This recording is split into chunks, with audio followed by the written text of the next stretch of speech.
Hey guys, welcome. Yeah, so in this video, I'm going to teach you about complex numbers and polar coordinates.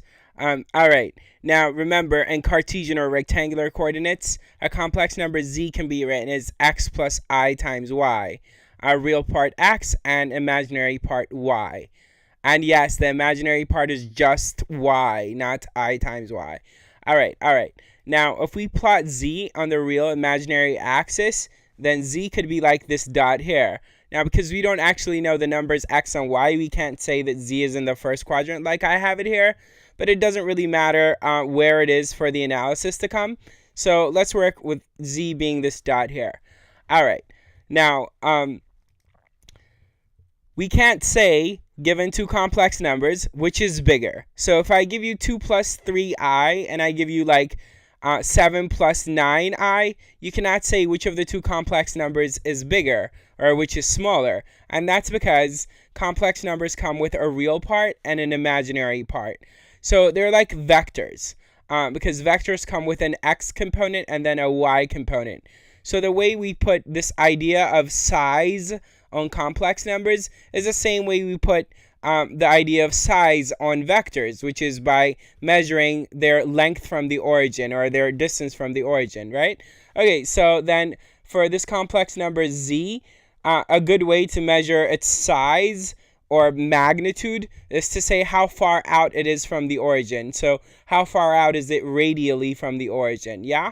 Okay, so with a circle centered at the origin and containing the point z on it, right? Okay, basically, right? Okay, cool. That'll set us up nicely for translation into polar coordinates. But like I said, complex numbers are like vectors. So like, let's actually borrow the arrows from vectors to form this right triangle. And notice that the horizontal component is like the real part x, and then the vertical component is like the imaginary part y. And then this hypotenuse of this right triangle would represent the complex number z as a vector from the origin, but like we're interested in its length, right? Because this complex number z is actually a dot. It's not a vector, right? But it does behave like a vector, and that's what we just said. Okay. Anyway, the distance from the origin of this complex number z is represented by its absolute value, but just like vectors, it's actually called the magnitude. So that's this here, absolute value of z. So that's the length of like this vector from the origin to z, right? Okay, so that's basically what distance is for complex numbers. And it's not just called the magnitude, it's got one too many names if you ask me. Norm and modulus are the other names. But yeah, we can find it in practice by doing Pythagorean theorem here and then taking the square root of both sides of this equation. We get this here. And so the way we find the absolute value or the magnitude or the norm or the modulus of a complex number is by squaring the real part and then adding to that the square of the imaginary part and then taking the square root, yeah? Okay, cool. Now, recall that a point in two dimensions can be described in two ways. One is to say how far east it is and then how far north it is. That's in rectangular Cartesian coordinates. But the other way is to say how far out it is from the origin, so r, and then to say what angle it makes with the horizontal axis, that's theta.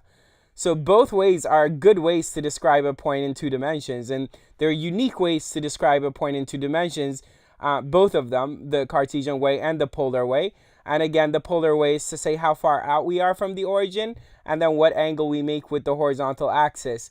But to make the description in polar coordinates unique, we have to require that theta be between 0 and 360. Because if we don't do that, sorry, I got my inflection wrong there, but whatever. So if we don't require the theta be between 0 and 360, then we could add multiples of 360 to theta and keep the same r and keep circling back to the same dot. And so we won't uniquely describe the dot unless we require that theta be between 0 and 360.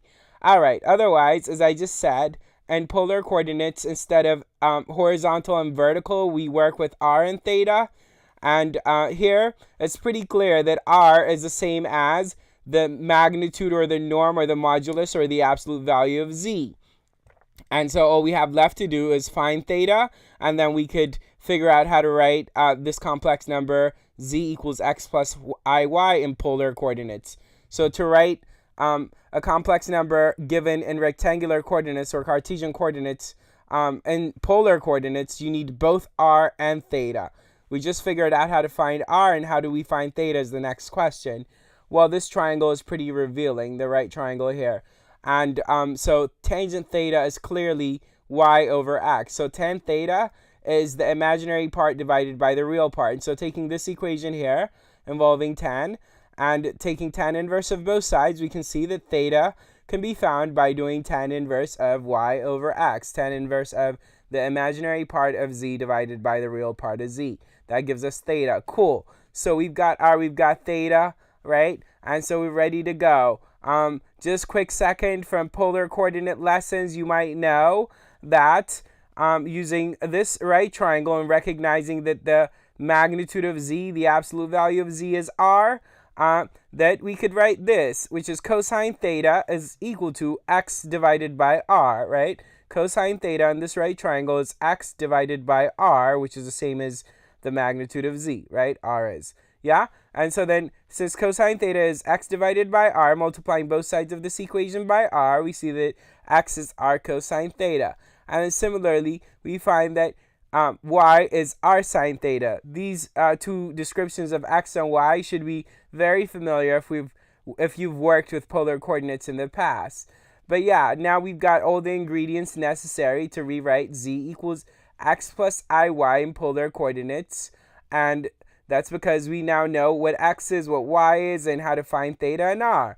And so z equals x plus iy turns into z equals r cosine theta plus I times r sine theta, for r cosine theta is x and r sine theta is y. All right, and then we see that we could factor out an r and write r times cosine theta plus I times sine theta. All right, now, because we have to write this expression so many times when we're working with complex numbers and polar coordinates, we came up with an abbreviation, borrowing the c from cosine, and then the I from I, and then the s from sine, and keeping the argument theta. We could abbreviate for cosine theta plus I times sine theta with cis theta, and therefore z is equal to r times cis theta. There. Yeah? Okay, cool. I'm done, and this video will be very useful for many videos to come. But yeah, I hope you enjoyed it, and keep watching. Take care.